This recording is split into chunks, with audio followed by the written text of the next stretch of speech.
Hello everyone. I welcome you all to this SLA Asia session for the SLA Annual Conference 2021. We have today 5 speakers and one moderator, Dr. Devilkar. Dr. Devilkar is librarian at Ambedkar University, Delhi, and he is also president of SLA Asia Chapter. I welcome all the speakers and Devilkarji to this session. So he will proceed with the session. Thank you. Hi everyone. Welcome to the Asian Community Education Session into SLA 2021. Welcome all the participants, speakers. Myself, Dr. Devalkar, librarian, Dr. Ambedkar University, Delhi, India. This session is on excellence in library services, success stories of innovative library services from the Asian region. This session will cover how innovation in library services across the globe can connect librarians, scholars, and educators worldwide to stimulate learning and research among their faculty students. These sessions will discuss role of libraries in teaching data information literacy skills to faculty and students, and will share the experiences of Nazarbayev University Library, Kazakhstan, UIN Sunan Kalijaga Library, Indonesia, Sri Lankan University Libraries and LAS Education Institutes, and its development, innovative library services in preparing and responding to the needs of its academic community during the pandemic times brought by COVID-19, with new procedures, rules, and policies in order to ensure that library has met users' needs. It also will share excellence in library services and excellence experience with the Indian Institute of Technology, Delhi. For today's Asian Community Sessions, we have 5 speakers from 5 different countries like USA, Indonesia, Sri Lanka, Kazakhstan, and India. I first invite Mr. Joy Bhatt. Joy Bhatt is the engineering librarian in the Scholarly Connections Department in Drexel University. As the liaison librarian for engineering, Joy provides individual and small group instructional consultation, research support to faculty and students. He is very passionate about participating in conversations and raising awareness about academic and research integrity, open access, open data, and open educational resources in engineering among faculty and students. Joy is an active member of several Special Libraries Association communities, including Asian, Science Tech, and engineering communities. Among several awards he received include the Engineering Librarian of the Year Award from Engineering Community of the Special Libraries Association and Homer I. Burt Hunt Distinguished Service Award from Engineering Libraries Division of the American Society of Engineering Education. He will talk on role of libraries in teaching data information literacy skills to faculty and students. May I invite Mr. Joy Bhatt. Thank you, Deval. And thank you, SLA. Thank you, SLA Asia community, for organizing this very important seminar on the topic of innovative library services coming from the Asian region. My topic today is role of libraries in teaching data information literacy skills to faculty and students, and I am the Engineering Library and Scholarly Communications Department at Drexel University. Now, why is teaching data information literacy skills is so important? And even from the Asian libraries perspective, this is going to be critical, as you're going to find out as my presentation proceeds. If I speak it from the perspective of universities here and in Drexel particular, we have a number of multidisciplinary fields, including neuroscience, environmental science, biology, and more. And more research is being done, more is expected, and more data is also expected to be generated. And even in Asian countries and globally, this is not going to be different. And as a result of which, there has to be a coordinated initiative in which all the data coming out from all over the world can be archived in one place for easy discovery later. And for that, we need to educate our faculty and students in terms of how to find data so that they can use it to generate more data. And that is where the information skills and information literacy comes into picture. And how we can do this? I have highlighted a couple of examples here and some additional suggestions for later on. Create library and research guides.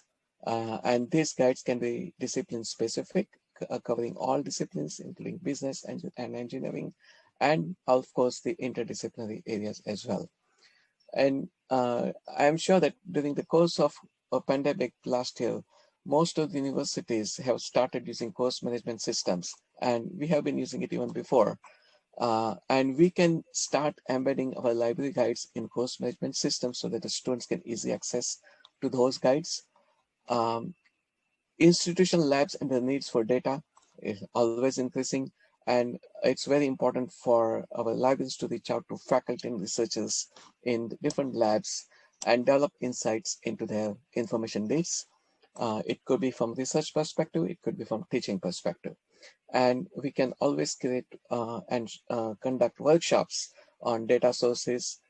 Students will be required to find, interpret, analyze, and apply data in their assignments. And we'll take an example of global ocean pollution in today's presentation. And Asian libraries can also envision such initiatives. And one assignment that this particular class that we had required students to find valid data sets showing that there is a problem that exists, like ocean pollution data from a variety of websites, which I'm going to highlight it in my presentation later on. And students were required to propose a solution or a policy that they think could help solve this problem. To do that, they have to present data sets to show that there is a positive, there can be a positive effect, and then they have to present it in a class as a final oral report or a written report. Finding and using data sources become critical, and the libraries in Asia can also work together with course instructors. But it's going to require that you go out, reach out, connect with them, and find out what their needs are, and also create library guides as a suggestion. And I'm going to highlight our library guide, particularly from the civil architecture, environmental engineering area, but this can be also used in environmental sciences and other disciplines. And the navigation of the library guide can be from the left, where you can be able to find books and journal articles and so on. And one example of the screenshot from the library guide, it shows different types of data sets and sites that I have compiled here. And one of them is air now, which is the environmental air quality information data that you can access it from here. There are many other sites here. And I'm going to show also from the Indian perspective from how many data sites are available in something similar that you can access it later. And the Asian libraries, or even in all your countries, I'm sure that this kind of data sites are available. For that, first you have to learn yourself so that you can be able to transfer that knowledge to your faculty and students. So these are some examples here of what we are going to do, how we can help them to help discovery of data. And one example we are going to take example is the registry of research data repositories. We also have something called research data management resources, and in which, if you look carefully, there's a whole section about sharing research, and you will see there's a link to RE3 data that I mentioned earlier here. And I suggest that you go to this website and start exploring it. And if you have any suggestions to include any of those, any other resources that you think, please let us know. We can also add them. So these are some examples here that you can see, data repositories and so on. And finding repositories, there's many other repositories are also listed here. And in particular, I strongly suggest you look at the scientific data recommended by data repositories also. All of these are important, and there are some really good initiatives in compilation of data sets. But the problem is our faculty, our researchers do not know that they do exist. And that is why data information literacy. And same thing here, some more examples. And here is example from DRAD, and I'm searching for climate change related data. Then you can see that within these subject areas, when I did research, there were at least 971 research data related sites available for climate change. And again, here is my page in which I'm talking about useful data sites. Water quality standards is also available, and environmental facts, environmental topics coming from Environmental Protection Agency as a collections of data sites. And you can see there's a whole section for data update. And there are topical searches available, like water research, and you can explore all of those sites that we will have listed in that particular website. Finding data using advanced Google. As you know, Google is a powerful search engine, but there are certain specific search techniques also available that sometimes many of our faculty researchers do not know about it. And one of them is using advanced search Google techniques. And you just have to type advanced Google in Google itself to find that link. And here is the link for advanced search. And here is one example in which I'm using building construction data, for example, but you can type any research keyword depending on the type of data that you want to find. And under the site and domain, you can put your country's domain. I could put .in, or I could put .us, or I could put .gov, but I have even more specific from Pennsylvania data coming from the government on building construction. So you can go that specific level. Here is an example on finding ocean pollution data. And again, I'm searching for ocean pollution here and limiting to .org. And there's a whole website related to plastic pollution, One World in Data, one of the powerful websites that showed up. And you can see that at that time, in 2010, I think this has gone up, should have gone up tremendously after that. Global primary production of plastic waste was 270 million tons. Plastic was 270 million, and plastic waste was 275 million tons. So you can see that how much plastic waste is being generated, and when it comes to the ocean, it creates even more dangerous situation for the marine life there. Another example could be Google came up with a dataset specific search, and here is the website data set search.research.google.com, and I am searching for ocean plastic waste as an example again, and a number of data sets came up. Global number of plastic pieces in ocean 2014, and if we can expand it to further, there's a link where you can explore this data set.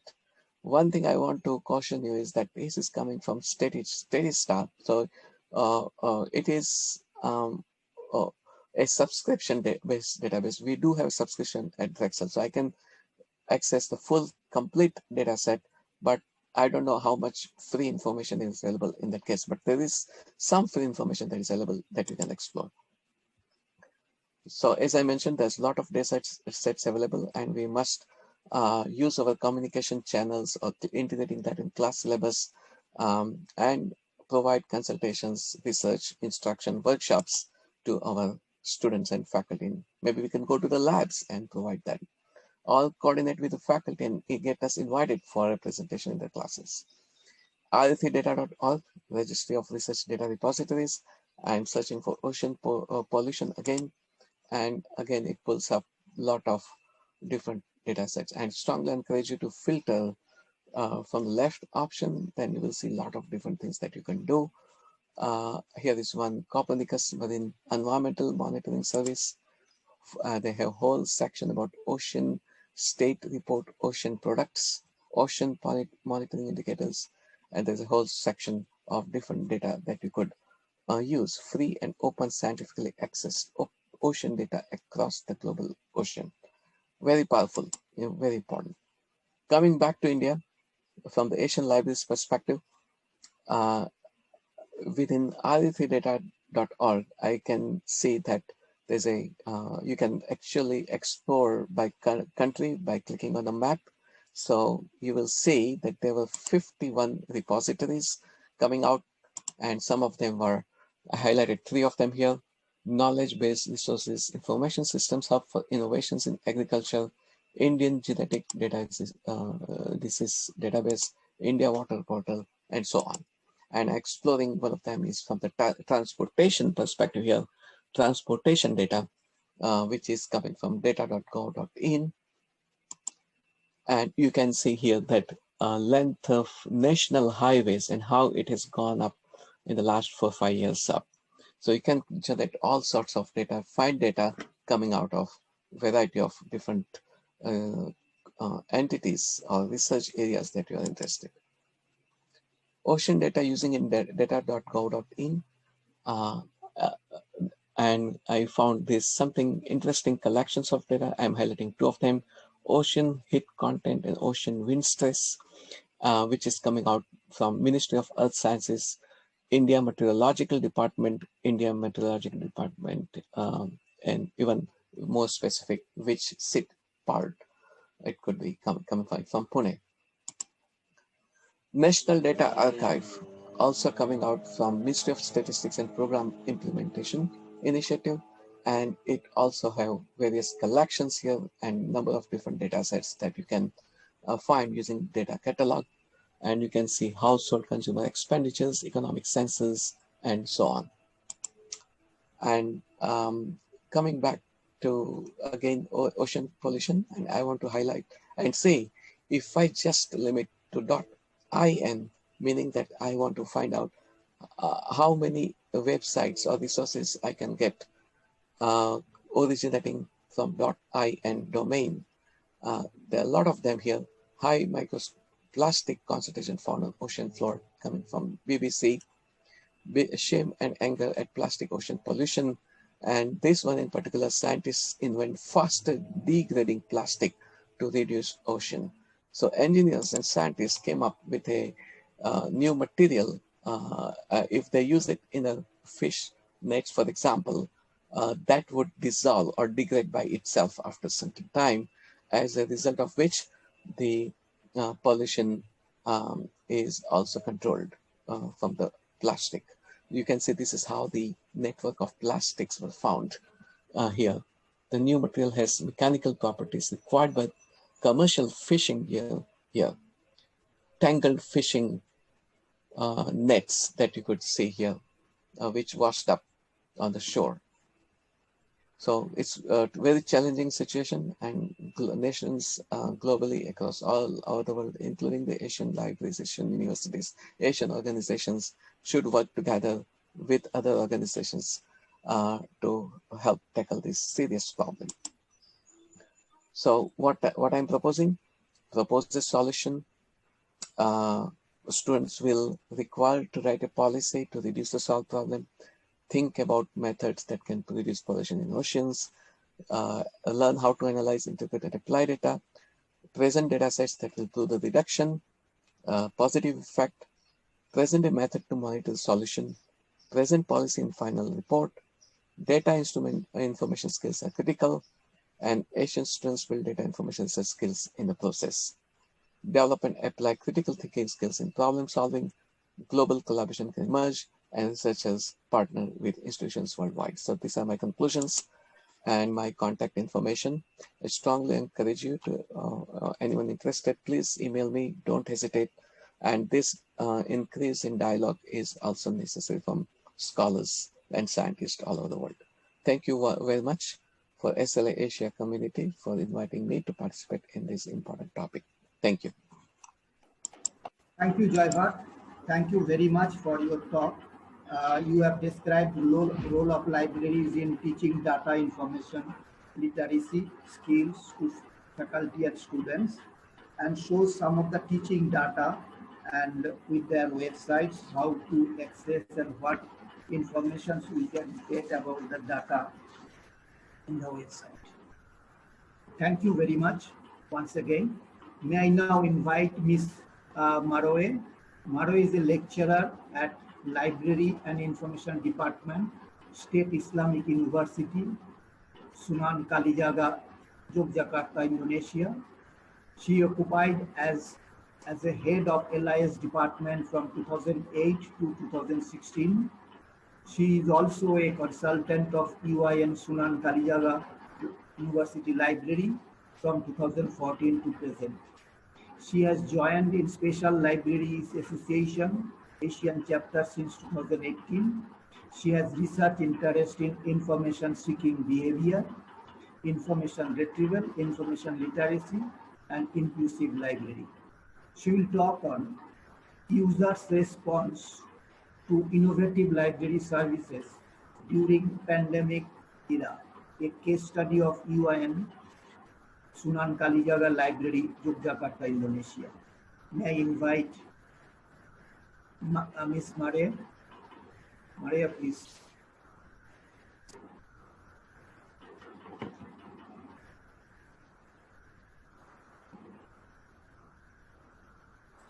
Marvia, you are muted. Okay, thank you, Dr. Depa. Thank you, SLA and SLA Asian community for this opportunity. Today, I'd like to talk about user response to innovative library services during pandemic era, a case study in UIN Sunan Kalijaga Library, Yogyakarta, Indonesia. Sorry, I have a problem with share screen, so it's okay if I show you like this, okay? My name is Maria. It would be good if you can press F5. Sorry? If you can press F5 or increase the size of the screen. Just press F5 on your PPT. Okay, fine. F5. Okay, I will let like this. Is it okay? I don't want to take much time. Okay. No. Oh, sorry for this problem. You can share your screen properly. Okay. This is good now. Okay. Okay. My presentation is a user's responses to innovative library services during pandemic era, a case study in UIN Sunan Kalijaga Library, Yogyakarta, Indonesia. I will start with the background. The function of university library is to support the mission of a university, namely education, research, and social services through the library services and collections. But now the world is facing the pandemic of COVID-19, and it gave a great impact on the way library serve the users because some university are closed. And as we know from the data from UNESCO that different countries has different policy during pandemic in terms of academic activities, that some are partially open and then closed due to COVID-19, fully open and academic break. In Indonesia, learning teaching activities be conducted online since last year. Library during COVID outbreak, user has limited access to library collection and services because the campus were closed. And it caused some problems, especially for students that are working on their final project or thesis, because they need more readings to finish their project. And also for lecturers, they need reading materials for teaching and also for conducting research. So this is the big problem for users. This is what library UIN Sunan Kalijaga do during the COVID era. The first, we release policies related to library services that in line with policy that parent institution meet, like the number of people can stay in the building, and then the office hours. Library then provide online services. Since March 2020, we prepare services that enable users to access our services and collections. And then we promote the online services to users through social media like Instagram. We have Instagram Live to promote our services to users. And then it raises questions like how users access the services, because this is new for users, and then how they respond to those services. And the goals of the paper is first, to identify strategy to develop innovative services during COVID era, and then to explore user response to library services, and the third, to get user suggestions related to library services. This is qualitative research. We focus on how users respond to library services, supporting facilities, and how librarians give services. And for data gathering, we use interview with the key informants, and the key informants are undergraduate students, graduate students, and also lecturers. And this is the schemes of the library services during 2020. There are 3 parts. The first part was at early COVID time, when services are given fully online. And the second part from June to August, this was online services, and also very limited access to on-site services. This means that only few users that can enter the library and to get services. And the third part is from October to December. This is online and on-site services equally. The main target of the library services is students working on their final assignment or thesis, but for undergraduate and graduate students, and also for faculty staff, and also for researchers. We implement health protocol, like we have to wear masks and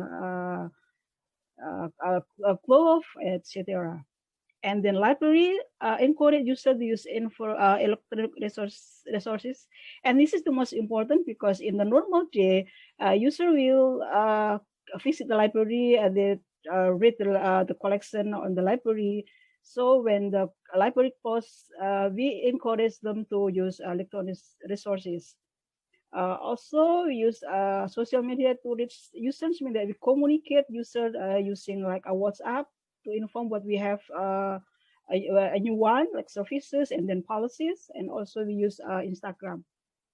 And also we have policy, the first general policies, like a maximum 20 users for each floor. And each user have maximum 2 hours to see in the library. And also the user have to follow health protocol standard.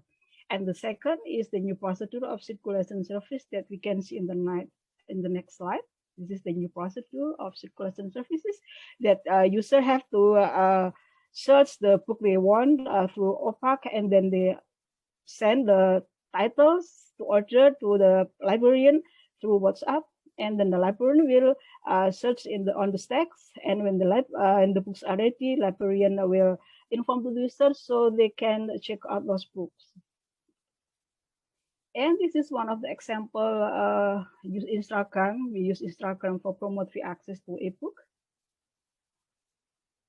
Okay, and this is the type of services that we offer during a pandemic. So like a normal day, we have circulation service, but of course with the new procedure for borrowing and returning books that I have mentioned before.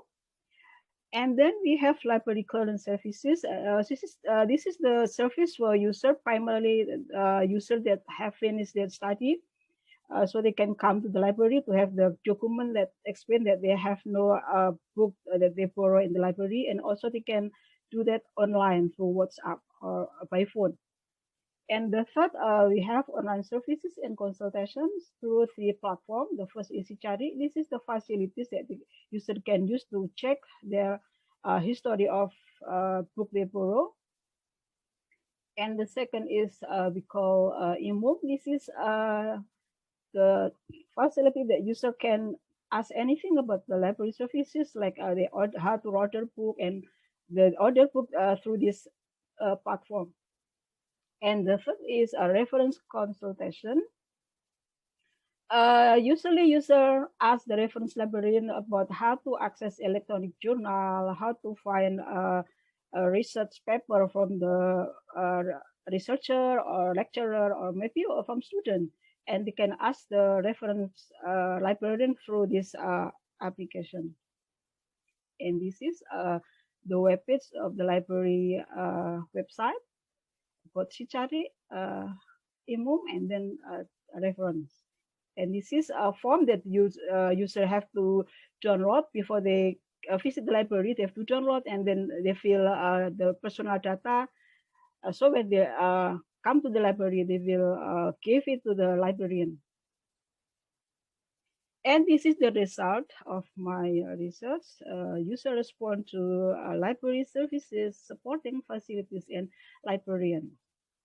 Okay, we start with library services from the tangible aspect.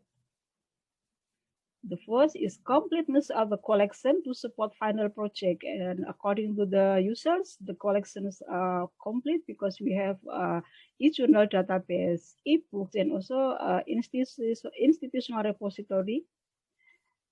And then the second, easy access to collections. The user said that library has complete guide available on Instagram, and this is very helpful for them to understand how to access the library services and also collections.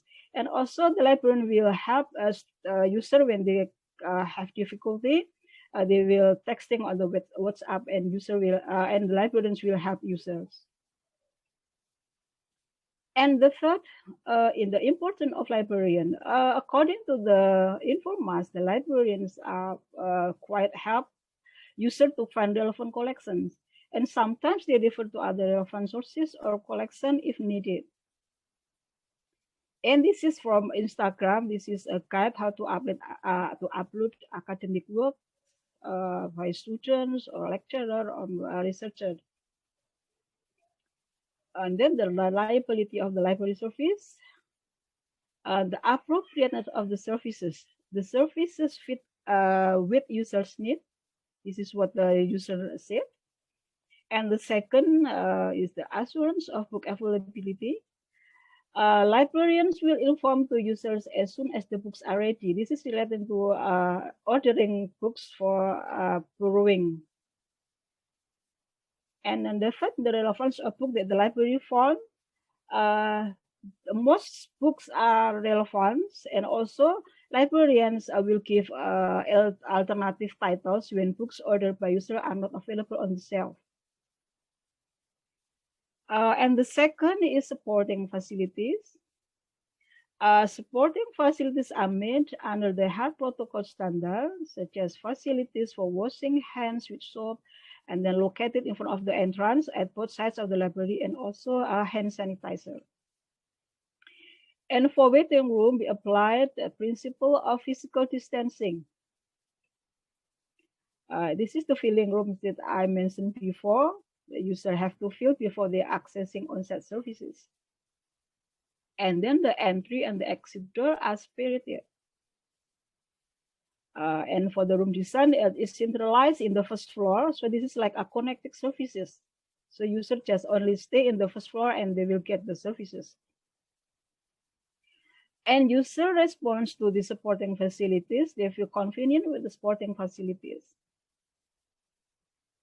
Okay, this is the interconnected services. It is the first floor. This is the waiting room. And this is the entry door, and the exit door is on the side of the room. And the third is user response to librarians. Librarians address in the standard of health protocol. This is what we need during the COVID. We just need the safe one. So when the users see that the librarians are dressed using health protocol, so like wearing masks, plastic glove, and face shields. So this is what the users want. And for the responsiveness, librarians give quick response to the user request in a friendly manner. For knowledge, librarians are knowledgeable. They have much information about the library services during COVID. So they can give a good, detailed, and clear, and also easy to understand explanation of the library services when the user asks for that. For the empathy, librarians are friendly, polite, and helpful. They always greet users either in WhatsApp or also when they come to the library. So this is what the user respond to librarians. Users feel more confident with how librarians give services. So the conclusion, the library has developed innovative services to satisfy the user's needs, particularly those users working on their final assignments. The second, the user have benefited from these innovative services and their need of information has been satisfied. And in terms of supporting facility, the library is completed with infrastructure and facilities in line with the health protocol standard. And the last one, the librarians have significantly helped the user access the services. Okay, I think that's enough. Thank you. Thank you, Maroe. Thank you very much for your nice talk and describing the innovation library services for users with new procedures, rules, and policies, and developed during pandemic COVID-19 by UI and Suman Kalijaga Library. Also, what were the users' response on that? Thank you very much. May I now invite Mrs. J.M. Shalani LANKA. Mrs. Shalani LANKA is a lecturer in Library and Information Science at the University of Kelaniya, Sri Lanka. She is an assistant librarian and lecturer with a demonstrated history of working in the information management industry. Prior to joining the Department of Library and Information Science of the University of Kelaniya in 2018, Shalani worked as assistant librarian, Rajarata University of Sri Lanka, 2017 to 2018, and the librarian of American College of Higher Education, Sri Lanka, 2016 to 2017. Ms. Shalani was awarded the gold medal for the outstanding academic performance in the year 2014 from University of Kelaniya, Sri Lanka, and she was the recipient of the Diana K. Foster International Travel Award from Science and Technology Community of the SLA in 2017. She will talk on sustaining library operations and LIS education in the area of, in the face of COVID-19, challenges and responses in the context of Sri Lanka. Can I invite Shalani, please?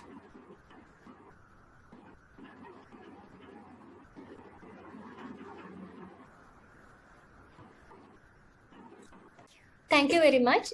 First of all, I would like to thank SLA and especially SLA Asia community for giving me this opportunity and organizing this event. And my topic is sustaining library operations and LIS education in the face of COVID-19, challenges and responses in the context of Sri Lanka. I am Shalini Lirunika Jaimanna and I am working as a lecturer in the Department of Library and Information Science, University of Kelaniya, Sri Lanka. And these are the objectives of my presentation. First one is to identify libraries and LIS related education centers responses to provide services during COVID-19 pandemic. And the second one is to identify the effectiveness of responses. Third one is to identify the existing challenges.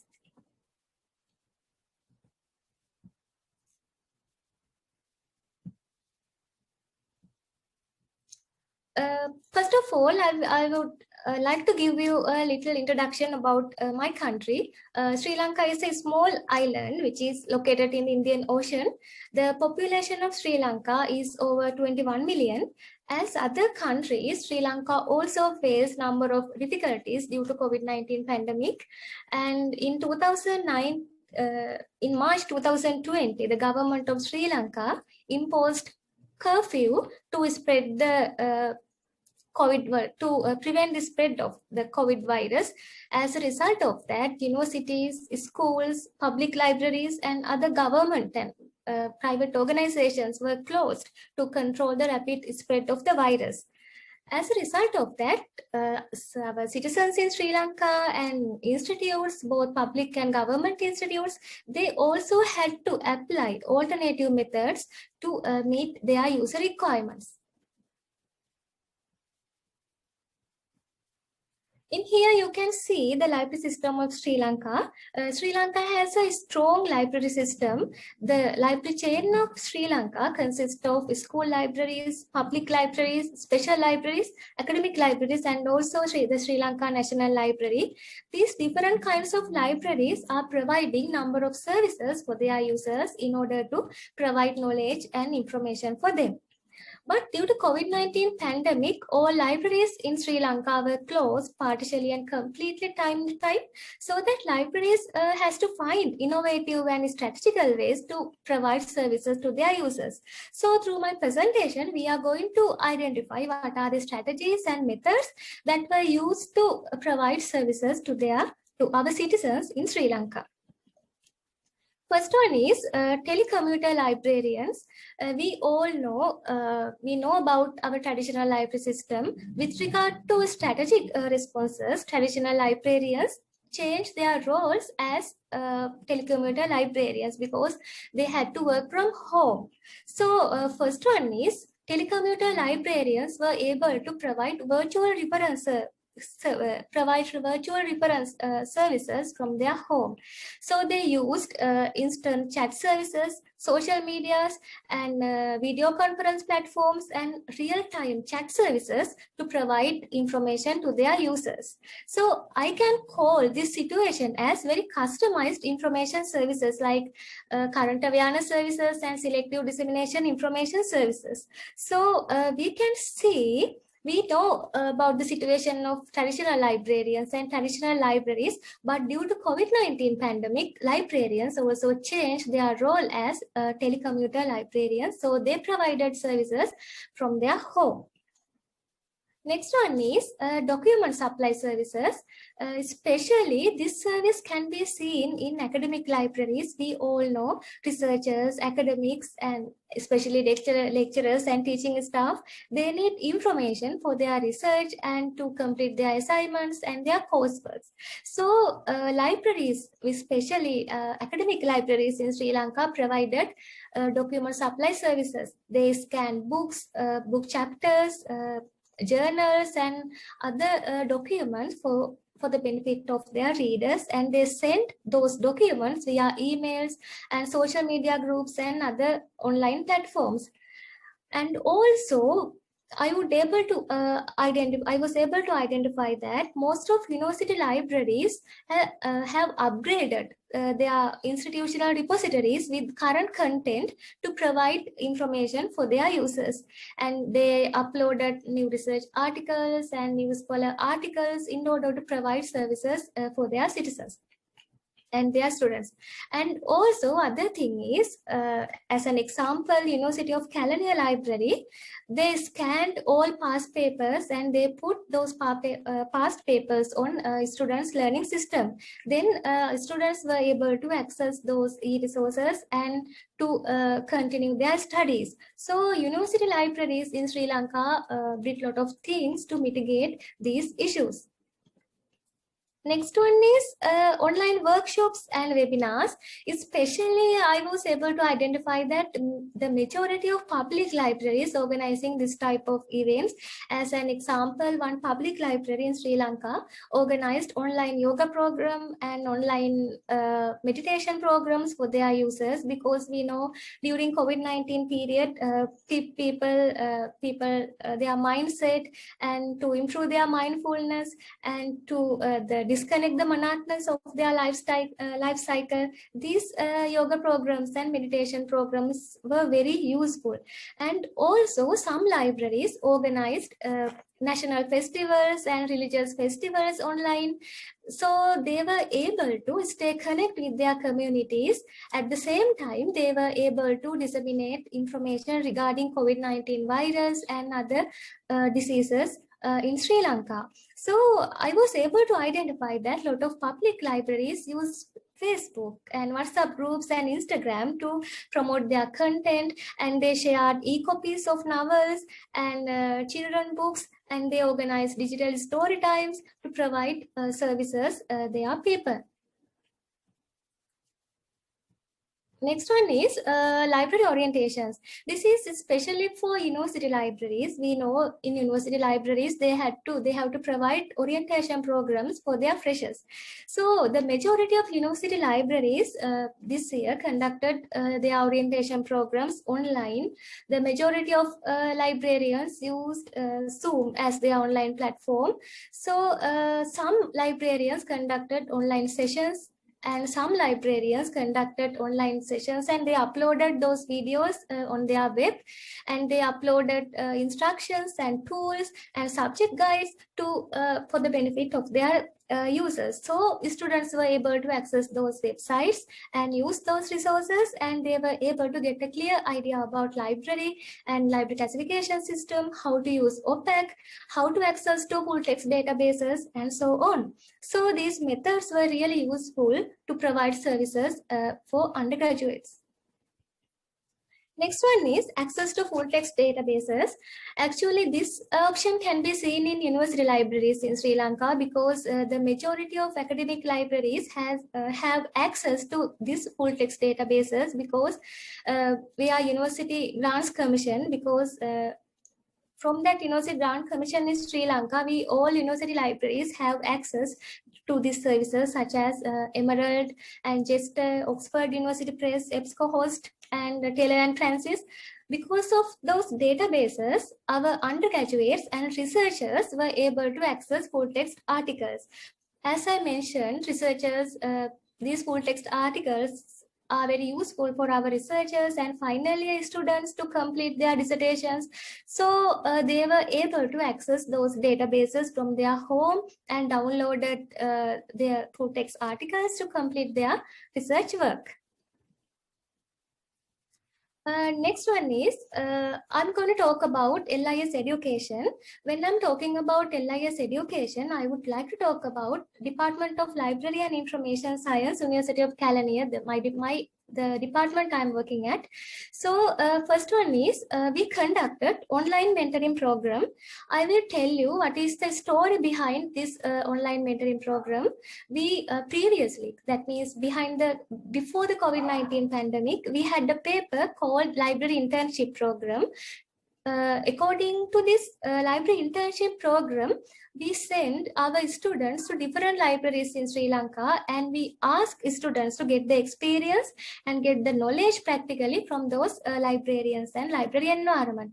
But due to COVID-19 pandemic, we were unable to send our students to those libraries, so we conducted that program online. Accordingly, we appointed mentors from those libraries, and we allocated 2 mentees for each mentor. Last time we had 51 mentees and 19 mentors. At the end of the program, we were able to identify that students were able to develop their soft skills and their creativity and their employability as future librarians. So this program was really helpful, and our senior staff, especially Professor W.A. Veerasuri, initiated this idea. So that was really helpful in order to develop our student mindset and their employability. Next one is, currently we are conducting our lectures online. We have a learning management system. We are using Moodle. Through this Moodle, we are uploading lectures and we conducting online sessions. We are conducting online assignments in order to provide education for our students. So last month we conducted mock interviews for our students to improve their soft skills as well.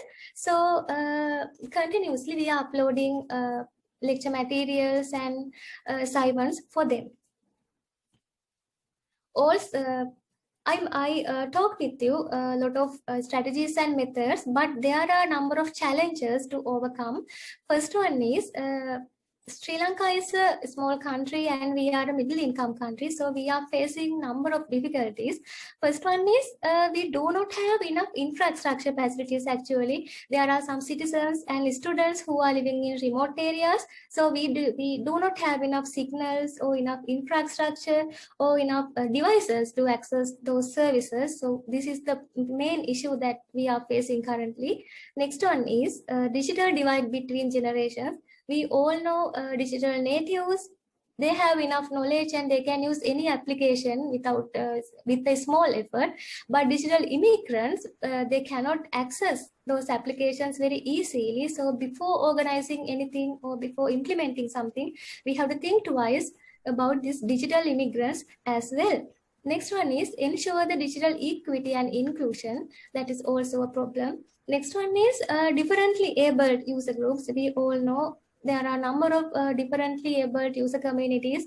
Some people cannot access online services. So we have to think twice before implementing services as well.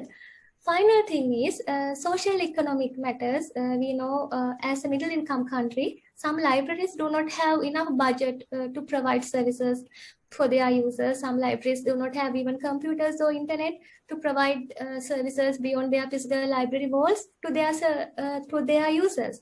So we have to think about them as well. The last thing is attitudes of librarians and users. We have to think about as those things as well. However, in conclusion, we can say as a country, we have done a lot of things to provide services to our citizens. So, but there are a number of things and a lot of challenges to overcome.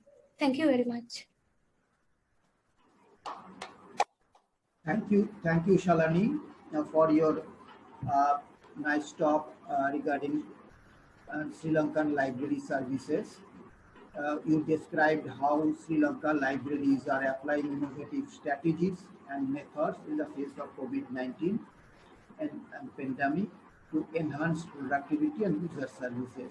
Also, how in this period, LAS education but teaching has done. Thank you very much. Now, I invite Mr. Joseph App. Joseph App is the senior expert librarian and the information literacy coordinator working at Nazarbayev University Library, Kazakhstan. Prior to joining NU Library, he served as librarian at the De La Salle University, Manila, in varying capacities in Philippines. His current program focus on developing IL modules, integrating IL activities in library programming and raising MIL awareness in the local and international setting. Mr. Joseph will talk on keeping up with the times and Nazarbayev University Library's response during the pandemic. Mr. Joseph, please. Thank you so much, Dr. Debal. Greetings from Kazakhstan. My name is again Joseph Yap, and I'm going to tell you about our experience here at Nazarbayev University. I am truly grateful and extremely happy to be part of this program, and thank you to SLA and SLA Asia community for inviting me to share our experiences, especially during this pandemic. So Dr. Debal already mentioned the title of my presentation, and during the pandemic, because it is global, we are talking about a lot of changes, and I think the pandemic changed us in our lives on so many different levels. My presentation will provide a glimpse of Nazarbayev University Library's way of responding and adapting to the demands of the pandemic. It will tackle new normal library services and programs that cater to the needs of the patrons without disrupting their need for information. I prepared this outline to give you an idea of what is expected all throughout the presentation. We'll be talking about pandemic preparedness, how our library's quick response happened, and the different services and programs delivered by our patron services, reference services, our e-resources management, our institutional repository, and how we made it and marketed our programs virtually. In this example by Christopher Cox on his online article published last year during the time of the pandemic, he gave a hindsight of how pandemic will affect us, our collections, our services, spaces, and operations of our libraries. And all of these factors, we are proud that somehow we did it in our library. And it's true enough that there are many great changes and challenges, and one of which is the increasing demand for e-resources. And our administrators, library administrators and managers now see the value of having a diverse collection of e-resources. And with this kind of situation, we need to rethink and develop a long-term plan of spending more time and money developing our electronic collections. Most of the time, we only think about print collections, and not all libraries, as I understand, can afford to have a lot of these kinds of resources. But we see this as a great challenge for libraries, again, with meager budgets. There must be a compromise or a solution, and we should negotiate with vendors, establish more partnerships, create a consortium, for example, and projects to sustain information needs. Also, I look for open educational content or open access publications, just like what other speakers have mentioned before. And another one is the self-service models. Again, to avoid the spread of infection, self-service and touchless interactions are introduced. For example, having your self-checkout machines, the curbside pickup, touchless scanners, and book delivery systems, or use or develop QR codes. Right now, it's very popular to pay fines without the need to use cash, or maximize the use of banking systems to do this task, or invest in the installation of automatic doors.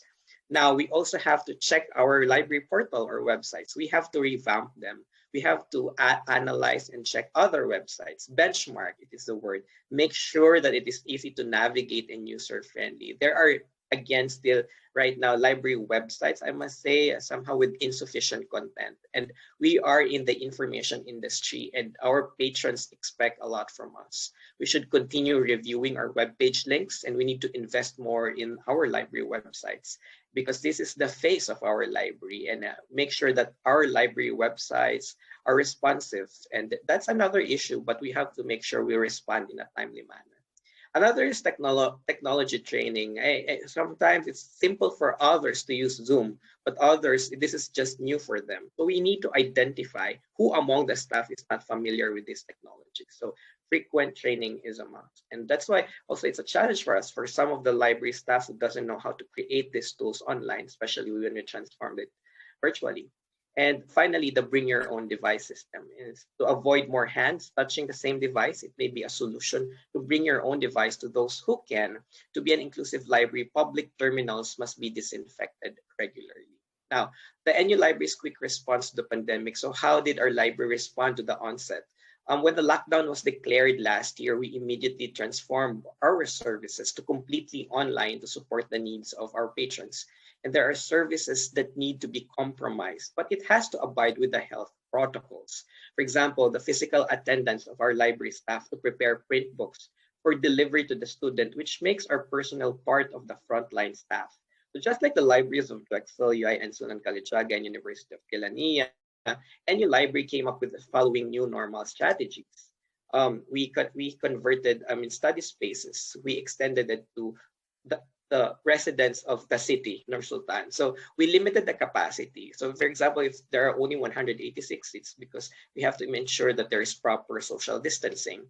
The library before is open 7 days a week, but during the pandemic, and there are only times that we can only open from Monday to Friday after the quarantine was lifted. So, and we only opened these spaces on 4-hour periods.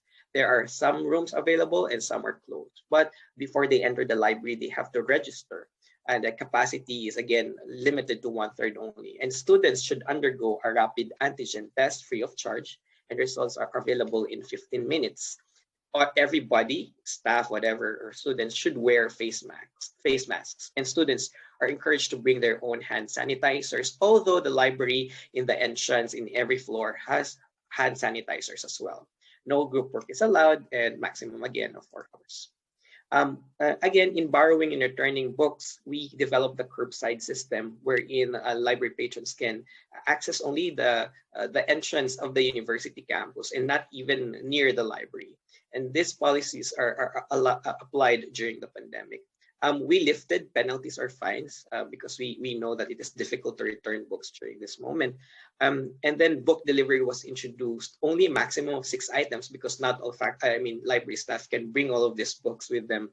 Reservations are made now via email or online form that can be found in the library portal.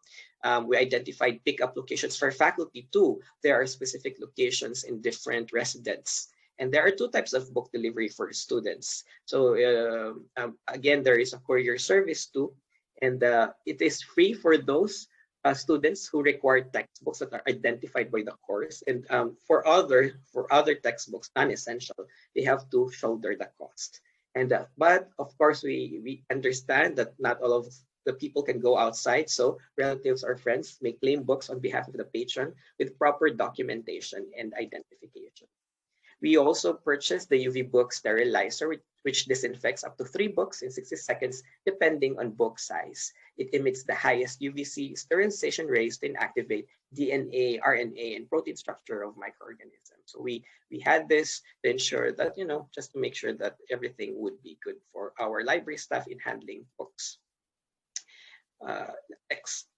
So in patron services, we also strengthened the use of the referral service. We partnered with many public libraries all throughout the country, and the patron coordinates with the target library for academic library. For example, if they are in one city, then they have to communicate with them. Our library can help them in these communications and coordinate whichever library they want to go to. And in our reference services, we all work from home, but all these services are available. They can chat with us, they can send message to the dashboard, they can send email anytime. But of course, we still have to make sure that we work on a regular manner. But sometimes we have to respect the time of the faculty and the staff to rest for a while. And phone services are still available. So, there was a point that we were the university lent us some mobile devices so we can communicate with our patrons, and we continue communicating in social media and other platforms for video conferencing. Information literacy is also strengthened. We created a lot of ways in order for them to continue our instructional services. We created information literacy modules. Currently, we have 4 modules. Online instructions were done, both synchronous and asynchronous, and we recorded some of the slides. We call them the self-paced learning. So they are all uploaded in our library portal, but we provided some passwords so that only a legitimate or bona fide students can access these kinds of materials.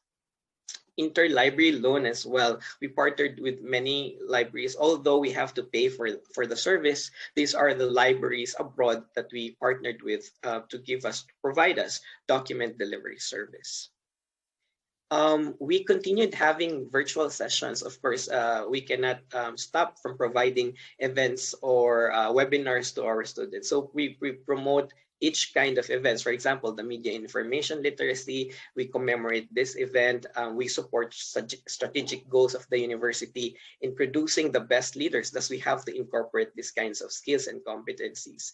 We conducted the new basics of APA 7th edition virtually because this is required already when writing their thesis and research projects. And we even had converted our in-person library race into a virtual one, which is very, very interesting and exciting.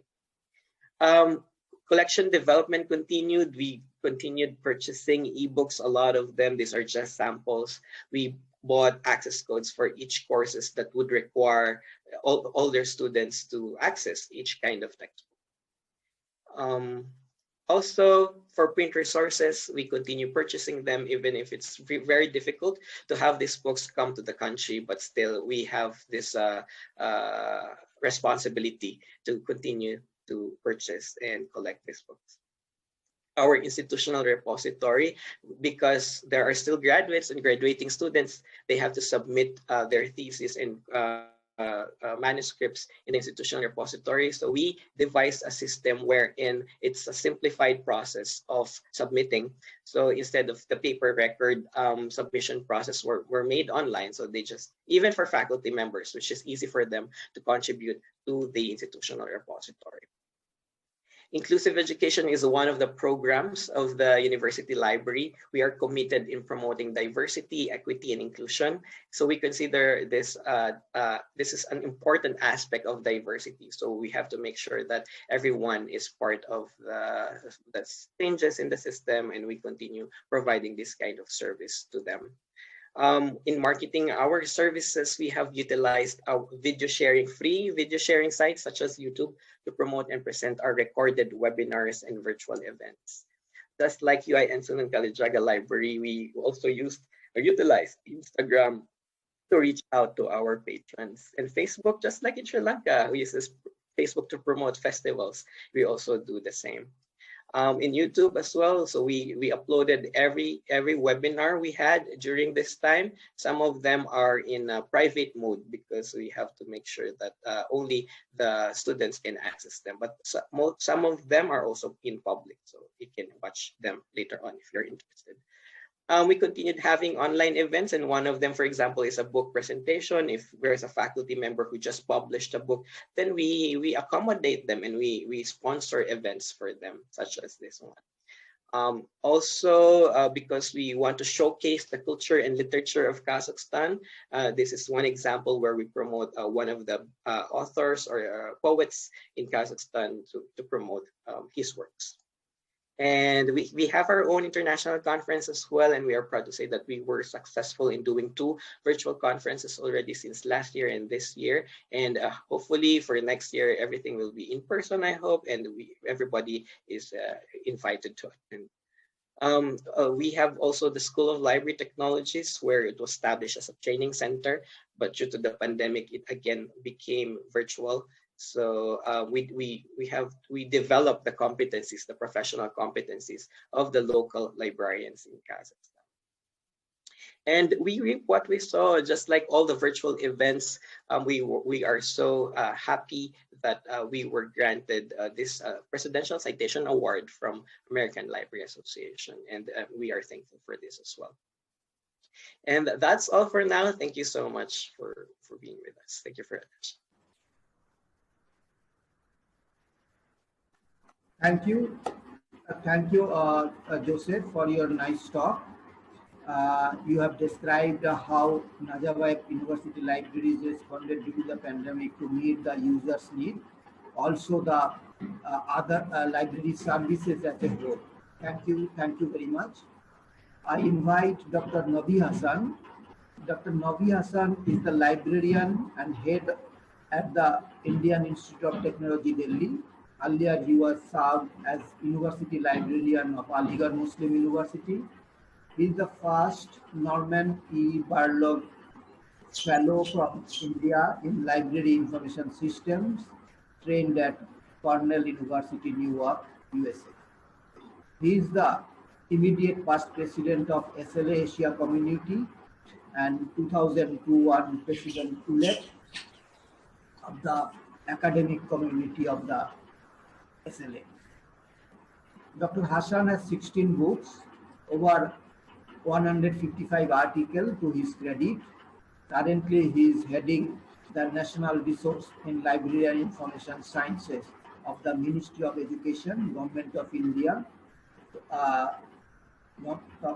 He will talk on excellence in library services and experience with the Indian Institute of Technology, New Delhi. Dr. Nabi Hasan, please. Thank you very much, Dr. Debal. I think I am audible. Yes. I'm grateful to the SLA Asia and the SLA Asia President, Dr. Devalkar, for giving me this opportunity in this session. I'm grateful to the SLA headquarters as well for organizing and giving permission for hosting this SLA Asia session. So my presentation is on excellence in library services and experience with IIT Delhi or Indian Institute of Technology, Delhi. So I would like to share my presentation.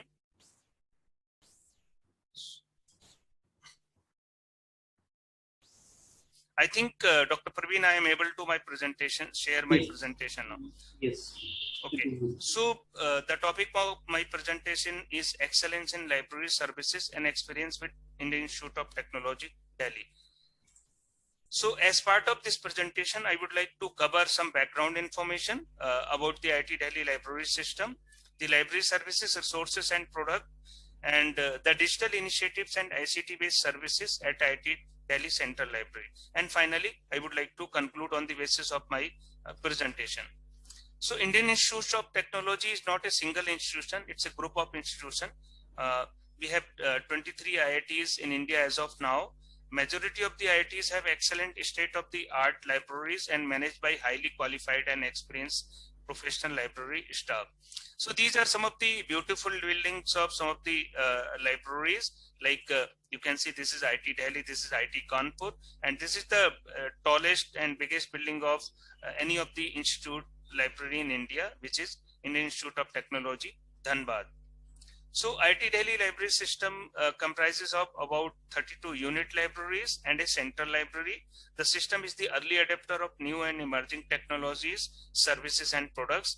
The library currently has about 11,000 members, and industrial establishment and corporates may also become the member of the library. So this is the three-storied independent building of the Indian Institute of Technology, Delhi. This is the central library building, and we have unit libraries as well. So this is a screen which shows the different services from the central library, like circulation or book racks, or you can say other different sections, which I will be covering with the help of screenshots in coming slides. So there are a lot of digital initiatives that IIT Delhi Central Library has taken, and there are a lot of ICT-based services which we are providing. And these include digitally transformed and interactive library website using Drupal. We have everything on cloud. We are not using any standalone servers. We have the government cloud. Luckily, the cloud is hosted in IIT Delhi Central Library's ground floor itself. So for all our services like integrated library management system, or like our institutional repository or patent database or library website, for everything we are using the cloud Badal, which is basically a government cloud. Then the IIT Delhi Central Library is the National Resource Center for whole of the India for offering the Arpit MOOCs program. So we are creating the MOOC courses, and we are taking help of all the experts. Dr. Praveen is one of our resource person. So our course is very popular for 2021. We have over 3,000 learners globally, and we have a very good faculty profiling system. You can say it's just like a customized Scopus. Then we have linked our digital resources from the WebOPEC or website or institutional repository. We have a very good institutional repository using DSpace. There we have thesis and other like papers or other things. Then we have a very good online book recommendation system, because faculty cannot come to the library physically during the pandemic. So it is serving a good thing. Like we have a single window search. We provide e-news clipping services. We have a video library. We have a digital display of newly arrived books provision. We really offer very good remote login services using VPN and Cibole, two different systems we are offering. Then we have a self-service RFID system, and we try to upload as much resources on our different servers as possible, and we try to provide access to our users for downloading Excel. And we have a very good arrangement for interlibrary loan and you can say document delivery services. And we are making really judicious and good use of social networking. We have our YouTube channel, we have a Facebook page, we have a LinkedIn page, we have a WhatsApp group. So our WhatsApp group is very strong. Everything is communicated through official WhatsApp group. We have a library app which is available on Play Store and for iOS users as well. And we have a very good, you can say, digital scanning, printing, binding facility as well. So this is the circulation counter, which is basically the main contact point, all the purposes of the library. And then, although our library remains open around the clock, 24/7, but due to pandemic, we are open from 9 a.m. to 9 p.m. And you will be surprised to know that we were never closed. We were closed only last year in April only, and we were never closed for users as well. We have reserved one full floor for the students, and they are coming to the library following COVID protocol, even during pandemic as well. We have a good number of resources printed as well, resources to cater to the students. And this is the Central Library website, which is Drupal based and which is very interactive, and we are trying to provide all sort of services through this website only. And we are during pandemic, we are organizing lot of online webinar for our users as per their requirement. And our self-service RFID system is serving a lot during pandemic, because students are able to self-checkout and they can drop the books as per their convenience, even if the stack area is not open. And we are trying to provide links to all the full text resources through our web-based online public access catalog. And this is the page showing the library. So we not only we have institutional repository of thesis and other things, but also the institute's whole records, all the service about everything, all the sections, papers have been digitized, and the access has been provided through this access management system using again DSpace. And the good thing about this is that library is handling all these things. So then we have a really great collection of e-resources, whether these are full text resources, bibliographic resources, or you can say activity. Okay.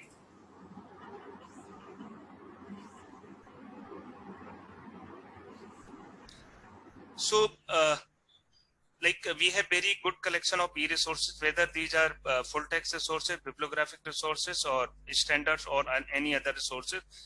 We have very good collection of ebooks. And as I have already discussed, we have a very good remote login facility, and we provide access to all our resources either through VPN or through CIVOLA-based access management system. And we are having very good research support services and outreach programs, like all different type of analysis we are doing in the library. That is why library has a lot of importance in the eyes of institute, because all the different analytics, all the different type of for ranking and other purposes we are doing here in Central Library, and we are uploading all those things in the website as well. So we are trying to create user-centric tutorials, and those tutorials we are uploading on our website for later use. Then we are also offering academic writing tools to our users so that they can take help of those tools.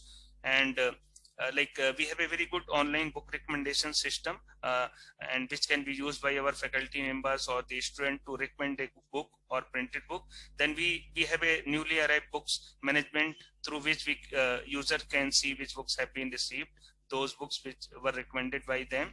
Then we are making judicial use of social networking, whether it is we have a Facebook page, we have a LinkedIn page, we have a Twitter account, and our WhatsApp group is very strong. We are communicating everything through WhatsApp group, and we are using the government cloud, that is Badal, and all our things are on cloud, whether it is library management system or whether it is like our institutional repository, our patent database, or our website, or anything that we are using on Badal cloud, which is a government cloud.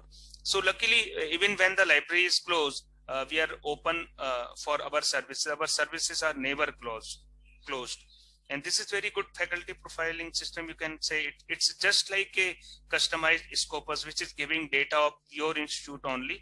This is basically a profiling system supported by Government of India's project known as IRNS, and it gives really very good analysis of your profile, because your profile is linked. Even you can see the H index of your department as well, like Central Library or Department of Chemistry. Then we have tried to give link to e-resources, full text resources from our OPEC, and we are trying to upload as many resources as possible on our website, so that users can download those resources when they are at home during pandemic. And the Central Library IT Delhi is offering one of the most popular library information science MOOCs course known as Emerging Trends and Technologies in Library Information Service at least. And there are more than 3,000 learners this year globally, and last year also there were more than 3,000 learners. Dr. Praveen is also one of the resource person in this course, and you can see these are some of the video lectures, and these are available in the public domain as well. It is not that you have joined the course only, then you can access these lectures. You can access the lecture even if you are not a learner, registered learner in this course. So the links have been provided from the website. And during the pandemic, the IT Delhi Central Library, using different standard operating procedures and protocols, really did a marvelous job, because we were never closed. We were closed only for 1 month last year, April. Otherwise, we were never closed. We are open for our readers. People are coming, sitting, using our facilities, taking the books out, enjoying the cafe, because it's a hub of the activity. Lot of cafes, etc. are surrounding the library, and people are coming. And we are also giving all the freedom to our staff to work from home as well if they cannot come to the office. And we have hosted virtual book exhibitions as well, so that the faculty can select the desired book from virtual exhibition. And when the situation was good, we hosted a physical book exhibition as well. And we have all the, like the scanning, digital printing, all the photocopying, all those services which any library might be having. And our usage during this period is increasing continuously. You can see there is a lot of increase in the ebook usage, and our usage is more than the usage of the like average usage of India or global usage. So we are trying to explore different AI or machine learning based technologies to facilitate our user to provide them the services. We are also trying to explore whether we can make use of blockchain in the library, because some of the smart people in different countries are trying to make use of blockchain for some different purposes. And the library is also having some collaboration with the international universities. Like IT Delhi is having MOUs signed with many universities. Like this is the scene from University College London. So we are also exchanging library cooperation with these great institutions as well. And we are trying to help our faculty and student to create profile on different websites, so that their visibility is increased. And if their visibility is increased, obviously our ranking will also improve. And marketing is most important. Sometimes you might be doing really great work, but if you are not marketing what you are doing in the library or as a librarian, that message is not reaching to the public. So it is necessary to use different means of marketing as well. So with this, I would like to conclude, and would like to say that in a digital environment, there is a change in the role of libraries and librarians, and it is inevitable for survival as well. Smart librarians are going to survive with smart services and with digital initiative. The excellent innovative resources, services, and products as provided by the IT Delhi library system may be a game changer model for other libraries in the country and region to achieve excellence. I wish that my thoughts here may initiate a discussion amongst the regional library professional and users as to how they can make optimum use of IT Delhi libraries experience to achieve excellence in library resources, services, and product. Thank you very much, Dr. Praveen, Dr. Deval, and my team member for giving me this opportunity. Thank you. Thank you. Thank you very much, Dr. Nabi Hasan, for your nice talk. You have described and shared the how excellent service are provided in IIT Delhi, and how the students and what are the resources available with IIT Delhi. We found that all the resources in are available in IIT Delhi. Thank you very much. And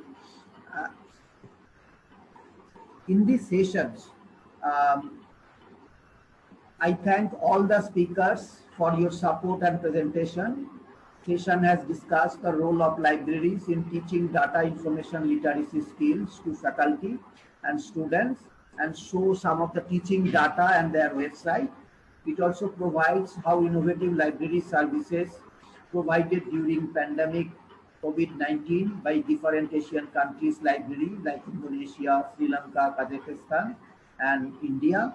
And also in this presentation also provided the excellence library services provided by the IIT Delhi for the improvement of the students. I thank all the speakers and participants. I also thank SLA HQ for giving us the platform to discuss the Asian libraries and their innovative services and their challenges. Now I open the session and questions and answers. Thank you.